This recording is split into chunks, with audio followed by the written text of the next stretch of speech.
Merci, Madame la Présidente. Depuis maintenant près de 3 mois, les Franciliens subissent les désagréments d'une grève, qui est d'ailleurs soutenue par une grande partie de la gauche de cet hémicycle. Pourtant, Maurice Thorez lui-même disait qu'il fallait savoir aussi arrêter une grève.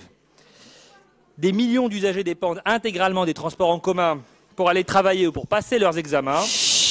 Et je constate qu'ils sont devenus aujourd'hui les otages d'une minorité de grévistes déterminés à appliquer la politique du pire. Nous saluons, Madame la Présidente, votre engagement pour défendre les transports franciliens, engagement qui s'est traduit par plusieurs mesures compensatoires pour faire face à cette situation.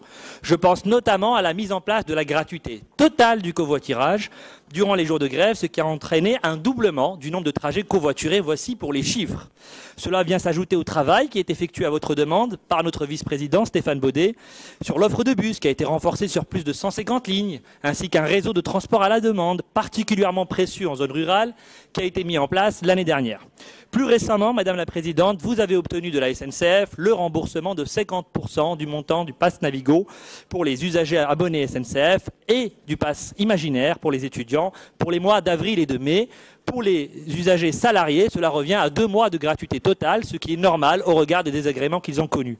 C'est sur cette mesure particulière, Madame la Présidente, que porte la question de notre groupe. Pouvez-vous nous détailler les modalités de la mise en place de ce remboursement que vous avez obtenu? Je vous remercie.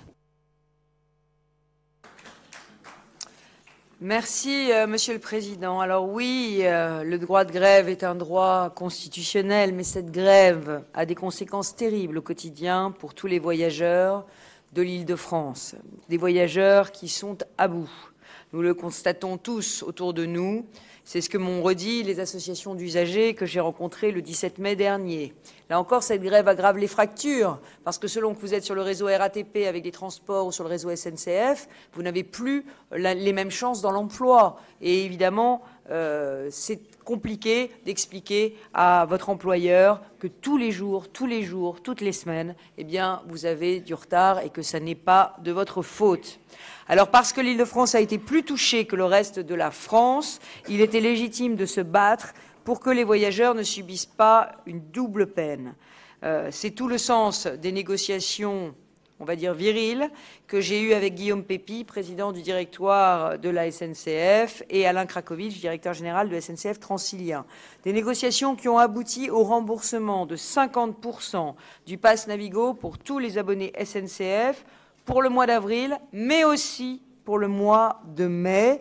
Nous sommes la première région à obtenir le double remboursement des 2 mois, c'est-à-dire que pour tous les détenteurs du pass Navigo qui font déjà l'objet du remboursement employeur, c'est 2 mois de transport intégralement remboursés et ça représente 85% des détenteurs du pass Navigo. J'ajoute que ce remboursement concerne également les étudiants, apprentis ou lycéens titulaires de la carte imaginaire et utilisateurs du réseau SNCF.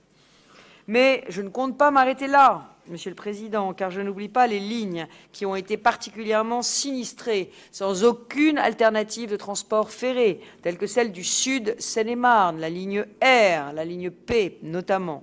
Le principe d'un geste complémentaire est en discussion avec la SNCF. Évidemment, c'est encore plus viril que la première négociation. Alors, concernant les modalités du remboursement sur lesquelles vous m'interrogez, on ne peut avoir de remboursement automatique alors que seuls les usagers SNCF sont concernés.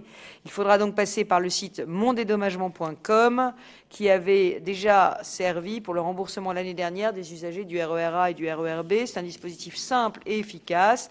Il suffit de rentrer son numéro de pass Navigo, sa date de naissance et ses coordonnées. Nous avons prévu de faire une très forte campagne de communication avec la SNCF concernant les démarches à suivre avec un objectif simple: 100% des usagers informés et donc un maximum d'entre eux dédommagés. Je vous remercie.